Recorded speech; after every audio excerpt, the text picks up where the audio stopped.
இப்போ இருக்கக்கூடிய கரண்ட் ஜென்ரேஷனில் நியூஸ்லேயும் சரி பேப்பர்லேயும் சரி டீச்சர்ஸ் மேலே ஸ்டூடெண்ட்ஸ் காட்டக்கூடிய வெறுப்புணர்ச்சிகள் எல்லாம் பார்க்கும்போது நமக்கே மனசு அவ்வளோ கஷ்டமாக இருக்குது. பட் இங்கே ஒரு கவர்மெண்ட் ஸ்கூலில் 20 வருஷத்துக்கு முன்னாடி தங்களுக்கு பாடம் எடுத்த டீச்சர் ஒருத்தவங்க இப்போ ரிட்டையர்ட் ஆக போகிறாங்க அப்படின்ற விஷயம் கேள்விப்பட்டு எல்லா ஸ்டூடெண்ட்ஸும் ஒன்றா சேர்ந்து இப்போ அவங்களுக்கு பாராட்டு விழா நடத்தியிருக்காங்க. இதில் ஹைலைட் என்னன்னா, ரீசெண்டாக ஜெயம் ரவி நடித்து வெளிவந்த சைரன் திரைப்படத்தினோட இயக்குனரும் இந்த ஸ்டூடெண்ட்ஸ் கேங்கில் இருக்கிறத பார்க்கும்போது எங்களுக்கே ஆச்சரியமாக இருந்துச்சு.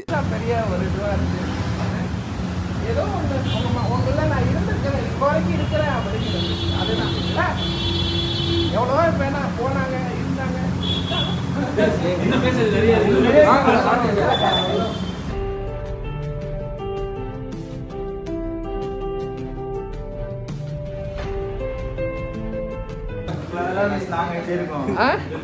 அதுதான் இன்னைக்கு கோடி பணம் கொடுத்த மாதிரி எனக்கு.